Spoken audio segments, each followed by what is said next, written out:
You're watching Inside Automotive with Jim Fitzpatrick.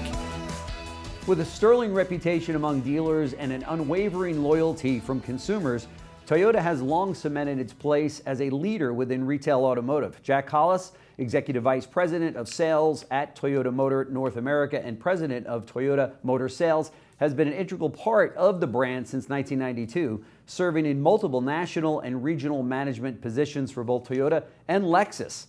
And I'd like to also mention that Jack will be at the New York Automotive Forum hosted by J.D. Power, NADA, and the New York International Auto Show on March 26th. So dealers, if you haven't already registered, do it now. You're not going to want to miss this event. It is always a stellar event. Jack, thank you so much for taking the time out of your busy schedule to join us here at CBT News.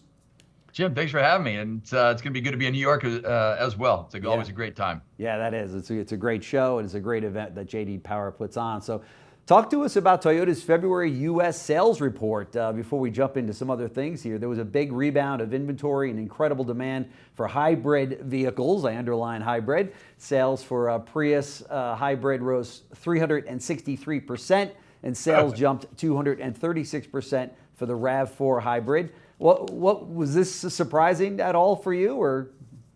It's great that you have the numbers even better than I have them right now, because quite honestly, it's we're really excited about the overall every model, both Toyota and Lexus right now. We're seeing significant demand, much still greater demand than supply for all of our hybrids and plug-in hybrids. It's very consistent in that manner, and but it goes across the entire lineup of both plug-in and hybrid, such that on the Toyota side, we still don't even have a 5-day supply of any of our hybrids.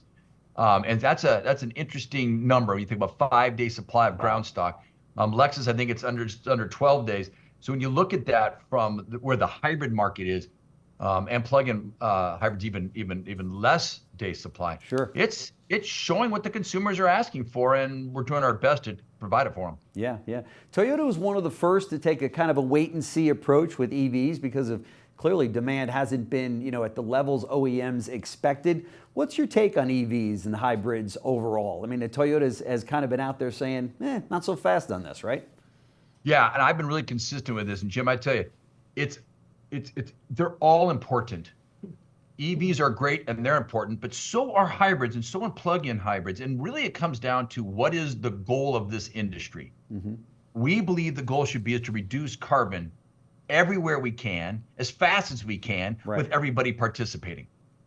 And that ultimately is the goal. Same thing with hydrogen. Same thing as our studies on combustible hydrogen and different ways of looking at fuels through an ICE engine, because there's so many of them out there, if we could utilize those in a better manner. So the issue is, it wasn't about a wait and see. It was about a listen. And I keep saying it's super simple. The more that we simply listen to the customer and the dealer, and whatever they're asking for, give it to them. And that's what I believe we have done really well at Toyota and Lexus, is to listen really well. Yeah, for sure. So switching gears a little bit, Shell Hydrogen has now closed all of its California pumping stations in light of what's going on in California. Toyota has heavily discounted the hydrogen-powered vehicle that they've got out there. Mirai, am I saying Mirai? Am I pronouncing that right? Can you tell us about that and Toyota's hydrogen future?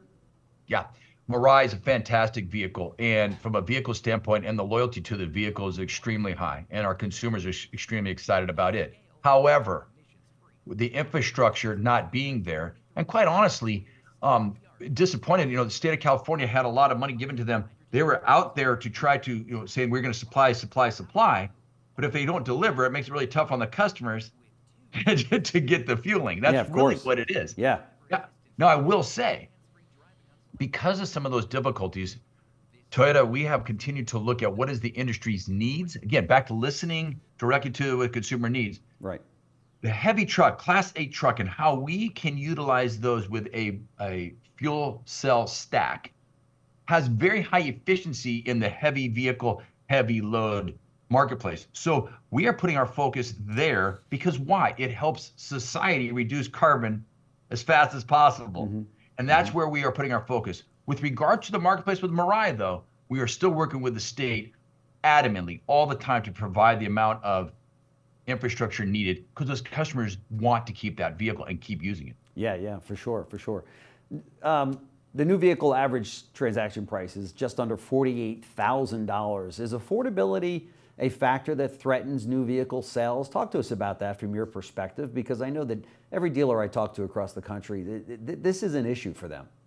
Absolutely, Jim. I think that it's very critical that we look at the pace at which the transaction prices have risen. People's incomes economically cannot stay on that pace. Yeah. You said it's 48,000. I was laughing because about 9 months ago, I made this prediction that we would go over 50,000 by the end of the calendar year of 23. Well, I'm off by a little bit, but it will not surprise anyone if that happens within this calendar year. Why? Because with the influx of EVs and the pricing of those with very small margins, I know. we have not even a normal margin for a vehicle, is kicking that prices up. So is it a factor? Yes. Is it a headwind for the industry? Yes. That's exactly why we believe that moving into the entire future of electrification must be moderated and slowed up a bit, because we need the pace of economy to catch back up to that raising of the transaction prices. And right now we're not there. So we have to have the reality of the marketplace and listen to the consumers that say is, even if I'm interested in an EV for the technology, right now, I can't necessarily afford that. And there's not a lot of room to reduce the costs on minerals and scarce minerals that are being used to build the batteries. Right. Those precious metals that are needed are limited. So we have a bad economic recipe going on here, and we're going to have to find ways to solve that, which is why we're asking, we really think the customers will get there with us in a longer period of time. I've heard you talk before about how the cost of minerals that go into one EV versus a hybrid. It is astounding. Talk to us about that. Yeah, we call it the 1-6-90 rule, but really the minerals that are needed for one battery electric vehicle, if you didn't use them for that one, you could build 6 plug-in hybrids or 90 hybrids. And when you consider, it's not just how many you can build, right? That's only one element. Yeah. It's most people buying an EV are not replacing a vehicle. Okay. It's in the high 80% still who are adding it as an extra vehicle to their fleet. Whereas a plug-in hybrid, and specifically, or especially with hybrids, they're replacing a one-to-one vehicle. So you're actually taking vehicles, reducing that vehicle and that carbon emission and replacing it with a vehicle that's much better for environment. So 1-6-90, those precious minerals are only going up in cost, only going up in price. Yeah. And so it's important that we can minimize the use or use them most efficiently. Yeah, for sure. How long do you think it'll be before we'll see an all EV environment? I mean, obviously states are coming out saying by 2035, and I think everybody agrees that that's just almost an impossibility at this point. But do you think in this country, in the U.S., sales will be 100% EVs at some point in time? And if so, what would your prediction be on that? Well, Jim, it'll be after you and I are working on a daily basis. So I can tell you that it's that long. Here's the issue. Until the customer is demanding that at a level that we even could get to 20%. Sure. Looking at 100% is a number that I can't even calculate or predict because it's a long ways away. Right. The issue is there's so much work to be done. Is there an extreme value to that EV long term? Absolutely. Yeah. But we'll never get to 100% until all these factors are addressed and come into play. Right. And we just don't see a timeline for that right now. That's right. That's right. A couple of years ago, I would talk to dealers and they were a little bit concerned about fixed ops going away, or at least, coming down in terms of their profitability. In the sense that you're going to have so many EVs out there and they don't require the same amount of maintenance that a ICE vehicle can. But I haven't heard that concern now in the last year, because I think they too just don't see this happening anytime soon, right? Correct. And what you're talking about there's intended costs or intended consequences and unintended. Right. See, when you talk about things about infrastructure, there's also the elements of roads and bridges and how the heavier weight of a vehicle is affecting the infrastructure of the current society. Who's done the calculation? What's the calculation of all the things we have to do to change parking structures? Yeah, that's right. Bridges. Yep. How are we going to talk about the wear and tear on a regular street that you're on? And what does that do to the repairs to that? And how does that emit carbon? That's right. What happens is you can't look at this as one piece. Yeah. Every piece has got to be fixed. That's why the timeline up at 2030 or 2032, which we're talking about today, is just so short that people can't even do the research ready or build the mines enough to get the precious minerals to bring them out to be able to put them in the vehicle. These are so many elements. I know. And there's fixed costs that we're not even talking about. So I really hope, and I think for the American consumer, or North American consumer, my hope is that we spend a lot of time listening, research, to make it so that we can put us on a path to really solve a lot of these issues. That's right. That's right. Hey, switching gears once again, Toyota's launching an all-new Tacoma. What are your expectations for this new vehicle? I don't think they could be higher. I'm a Tacoma and Tundra fan. That's what me and my family drive.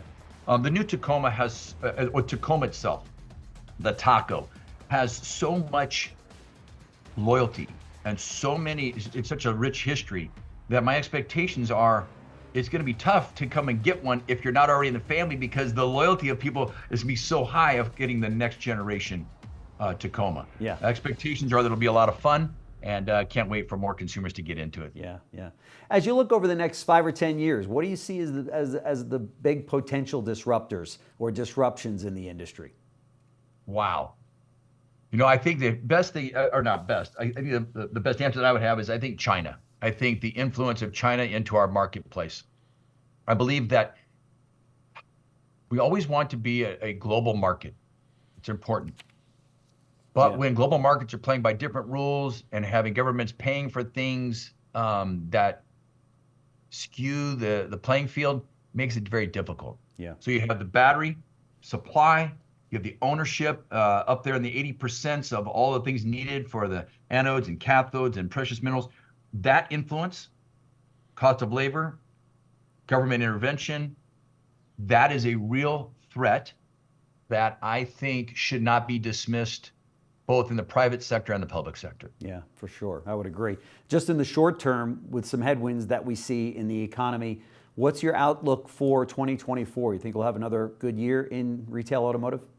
Absolutely. I think you're going to continue to see growth in it. I think that with vehicles being over 12 and a half years old, the fleet in the U.S. is older than it's ever been. Vehicles are needed to be replaced. I would tell you we still see demand outstripping supply in total. I think the marketplace comes in somewhere between 15.8 and 16 million sales. I'll take the over. I'm pretty optimistic that we'll see a pretty good addition of probably over 300,000 to 400,000 more units than last year. And I think that we'll see that continuing in even to 25 with another growth in that similar amount. So the amount that we grow this year, I think will also be the amount next year. And then we'll start getting closer to getting kind of caught up on the pent up demand. Sure, sure. Jack Hollis, Executive Vice President of Sales for Toyota North America and President of Toyota Motor Sales. Thank you so much for joining us. And once again, dealers, if you haven't signed up already, March 26th, it's right around the corner at the New York International Auto Show. Just before it is going to be the J.D. Power and NADA event that you're not going to want to miss. So, Jack, thank you so much for joining us here on CBT News. Very much appreciated. Love to do a follow-up with you to see how things are moving along at Toyota. Jim, anytime. It's good to be with you and your team. Really appreciate it. Thanks for watching Inside Automotive with Jim Fitzpatrick.